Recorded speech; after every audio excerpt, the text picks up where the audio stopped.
Talking with the Experts. Hello and welcome to Talking with the Experts. My name's Rose Davidson from rosedavidson.com. And Talking with the Experts is about all things business by business owners for business owners. And you can find it on all good podcasting streams and on YouTube. And today my guest is McCallion, and he's a business growth execution specialist. Driving growth in small business enterprises is hard and getting harder. And Mal is a veteran of startups, including Zoopla and Prime Location, and has spent decades studying small business enterprise growth. And today we're going to be talking about business growth execution, and that's also the name of his podcast. So we'll discover some strategies that you can use today to improve the growth of your small business enterprise. Welcome, Mal. Hey, great to see you. Thanks a lot for having me on this show, Rose. So tell me a little bit about your podcast first. It sounds quite interesting. Who are your guests mainly, and what do you discuss? Oh, thanks for asking. So essentially the focus on the Growth Execution podcast is all about how you can execute growth. More than just the theory side, it's about sort of what the steps are you can take kind of day by day that are going to get you to business growth faster. And I kind of obsess really around three things: product, marketing, and sales. Now, obviously, there's loads of other things in business that you can kind of get involved with, important stuff like HR, legal, financial, that sort of stuff. But without product, marketing, and sales, pretty much you will not be building the business that you can build, and the other kind of the other areas of business won't be as productive or as busy, I guess, as anything else. And the people we get on the podcast, business owners, entrepreneurs, people who launch business, people who have either successfully grown themselves or are in the throes of launching and building businesses, just interesting people with good stories to tell. Kind of like... Yeah, well, we'd always want interesting people with a good story to tell. That's the whole point of a podcast, isn't it? Exactly that. And it's what I love about it as well is just kind of discovering there's so many similarities as well as differences. People really think that it is very easy when you are building your own business to think you're the only person doing it, right? And that actually nobody has ever been here before, and this is just like you versus the world, and how on earth is anything ever going to come to right? But actually, just by talking to people and particularly hearing about sort of almost near-death experiences like failures and things like that, it just gives you that real kind of context around where you are. I'm the same. I love doing what I'm doing. I like talking to people that are, either starting their journey, or mine obviously are mainly people that have, been through that journey and are coaching others and offering obviously people advice or solutions to their problems. So we're on the same path but different. Yeah. Exactly, and that's what I love as well, right? There are many different ways to kind of to help people and to support people in their journeys. And I know that you do a lot of work kind of around the periphery, not specifically always business as well. So, and congratulations and thank you for that. I think that there is a lot of there's a lot of similarities and a lot of things that you can bring from outside business into business as well. And we're all kind of just sort of humans trying to do the best and to build things and make a difference, I guess, as well. Absolutely. So I've noticed your background, your backdrop there behind you. Would you mind walking me through some of those strategies that you've got written up there? They look, really interesting.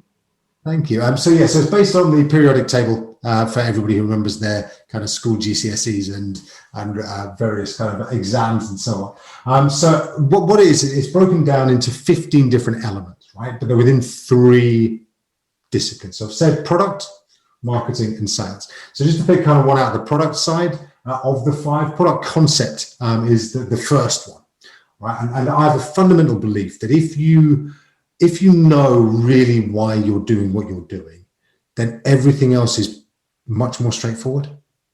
So I kind of spend a lot of time with clients focusing on right, why are you solving this problem?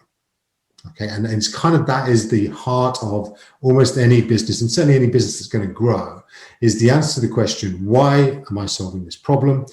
And the ability of others in the business to be able to answer that the same as you. All right, so once you've got that concept, why am I solving this problem? Then it just kind of drops down into almost everything else. So it makes things easy, like if you're thinking about partnering with another business, you look for one that kind of shares the same sort of values as you, right? If you're looking at marketing content, then the content you're going to put out there is going to be based on what your product concept is. So by making it so central to everything, by ensuring that whenever you talk about it, it's consistent and it's coherent, what you're doing is allowing people to really understand you and really get to know your business. And one of the hardest things, particularly, and you know this, Rose, at the moment, is about how you build trust from distance. You know, I think it's different where you are out in Australia right now, but certainly for us over in the UK, we're in the third lockdown, right? You know, this is just keeps going on. And that means that more and more businesses are going to have to build trust remotely. You know, we haven't been able to go and catch up the way that we would like to. You know, those deals being done perhaps B2B, or even, you know, from a consumer perspective, you can't go and poke around a shop. So you've got to build that trust from distance. And the best way of doing that is to have a really consistent message and the ability to understand that through product concept. So that's the kind of most important one as far as I'm concerned.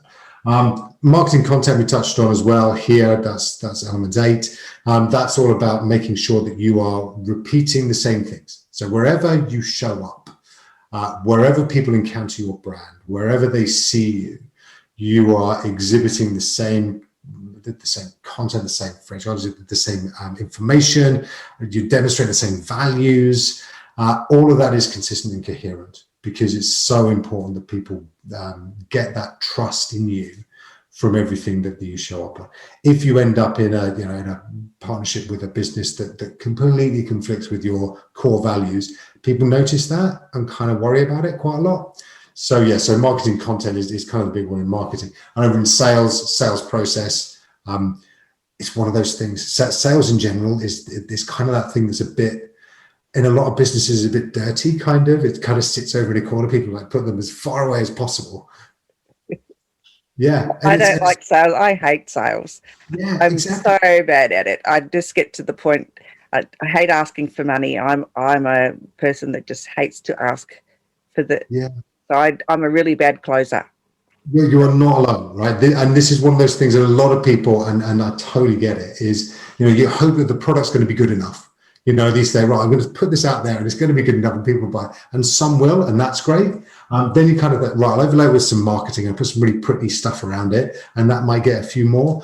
But actually, if you're really, really going to grow the business as big as it might otherwise be, then having just a handle on sales is really important. And it's actually probably what I spend most of my time in, because, you know, entrepreneurs just like you love the product build, kind of get the marketing stuff, the creative stuff, but the sales stuff is just like really, Yeah. I don't know that it's. I think females find it harder to close a sale than a male. I'm not sure. The women I've spoken to find it difficult to get their head around a sale. They just don't like to ask for money, whether it's, you know, our conditioning as you know, being brought up, or it's just inherent in us. I don't know. Yeah, and it is really interesting, and you know, and it's I haven't necessarily observed it to be entirely gender specific. I think that there are males who dislike it just as much as, but there are females who really like it. But I think it is something that is depending on how you approach it, and I think this can be trained as well. You know, I think that there is a really nice way of selling that is very much around sort of perhaps values, you know, and actually kind of exhibiting that, you know, genuinely being honest and upfront about, this is what you are going to get, this is the value that you are receiving as part of this product exchange, and therefore it is only fair that there is some revenue attached to it as well. But look, it is a really, really it's a skill, I'd say, and it's something it's a profession to a greater or lesser extent. I know everybody tries to put the salespeople in the corner as far away in the corridor if they can possibly make it, because they're noisy and they're kind of a little bit arrogant often. And, there's that kind of whole perception of them as a kind of tribe. And I consider myself one of them, by the way. But I think that there is if you can get it and if you can work on it and if you can find your right way, all right, and there will be as many different ways of selling as there are people in general. But it is something that can really pay off once you get it. And actually there are tricks that you can play around it. The first one here is sales process. And again, process sounds really boring as well, right? It sounds like, sales is bad enough, they put process in there as well. But actually, if you can get that kind of right, what I'm going to do is I'm going to identify these people, and then I'm going to engage with them. And engaging is quite fun, right? Just having a chat. And then you're like, well, actually, is this something you really want? Just to kind of like a general, it's because this is what it costs. And you'll be surprised if the engagement process is right, then people will just go, yeah. So that's what I spend a lot of time with clients on. Is how you engage. So what, do you, the opt-in that people, get a freebie to get on a mailing list, what are your feelings around that? So I like the idea of a free gift, but I'm really, really strong about the idea that that can't be your product. So free trials of your product, I think, are really problematic, because I think that demonstrates to the customer that there is a low value in it. And they think, well, if I just hold out, if I don't pay for it, then they'll just carry on giving me free. Or they don't value it enough to use it. And at the end of a free period, they just sit there and go, well, why don't I have another 3 months or something? A free gift, I'd say, is of value. And the things that I like in free gifts are things like scorecards. And I don't know if you've ever come across this, but there's a website called Typeform, Typefor. Yeah. And what it does is it allows you to ask questions that are relevant to you and relevant to your potential customers, and they will fill in details, and then you can give an automatic score to them on whatever it is. So my site, for example, Groshen.co, you can go on and you can get a score for how good your growth is likely to be. All right. So you answer multiple choice questions and it gives you a number at the end out of 100 as to how good your growth is right now. And it's fun. And people engage with it, and they will leave their email addresses and names and stuff like that in order to get that number. So I think something like that gives value, like upfront, but is different to your core offering. So my core offering is consultancy. So do you think about ebooks or things like that? Are they good value, do you think? I think a cut down version is. So, for example, I have a little booklet that's your 3 launch essentials. So if you're going to launch a business, what are the 3 things you really need to focus in on? And those are product concept, marketing content, and sales process. And those are 3 chapters from my book, The Launch Handbook. So it doesn't give the whole thing away, but what it does is it gives a taster for what you can expect if you engage with us. And I think that kind of thing is useful, but it needs to be part of a process. And it really, really importantly needs to be tested. So you need to know whether that actually works or not. If you're giving something away and you're not getting any leads or people aren't responding in enough volume, then you need to think again. But I think it's an entirely legitimate, and as provided it's giving value to customers and you're getting leads, I think those things can work really, really well.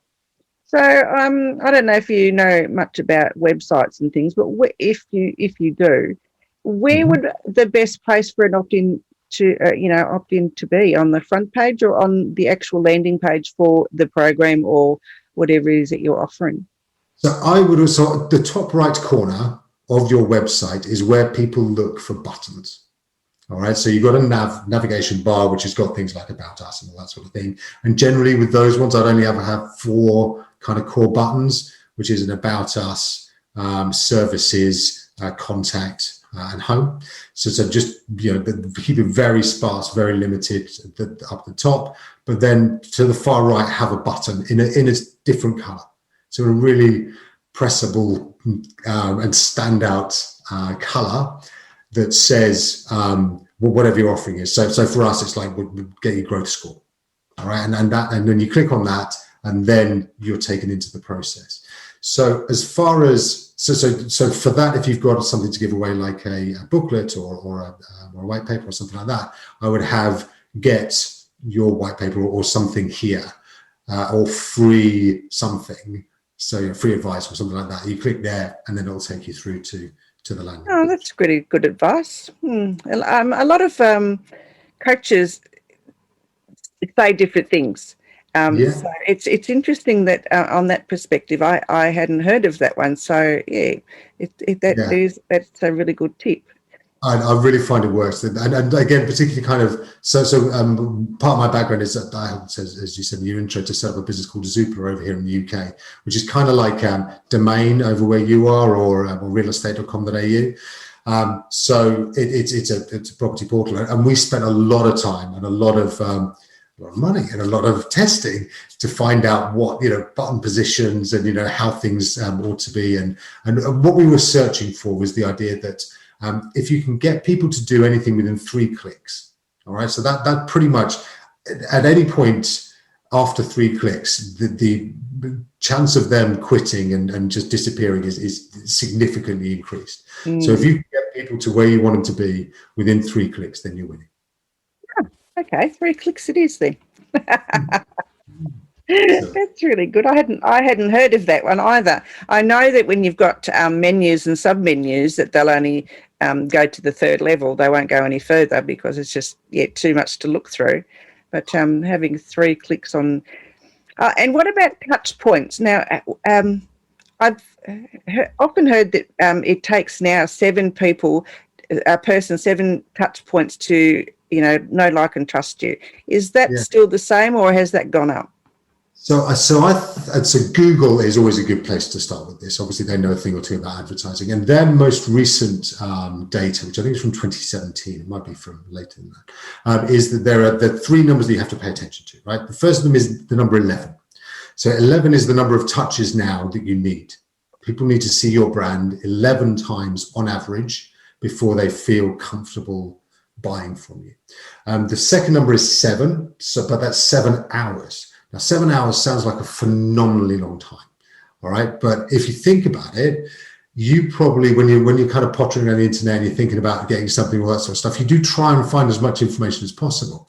So it's things like videos, like podcasts, like white papers, like books, like booklets, whatever you can do to help people to spend 7 hours with you is going to be really well spent and a great investment, because people do. And again, perhaps particularly right now, they do want to make sure that they're seeing the right kind of the business that they really want to use. And the third number is the number 4, and that is 4 different environments. All right, so they want to see you not just in an advert on Facebook 11 times and sit there staring at it for 7 hours, which they won't do. But they want to see in 4 different environments. So it might be a podcast, it might be a video, it might be a book, it might be a blog, it might be, being interviewed on the TV. They want to see in 4 different environments and get the same message all the way through for those 7 hours and those 11 touch points.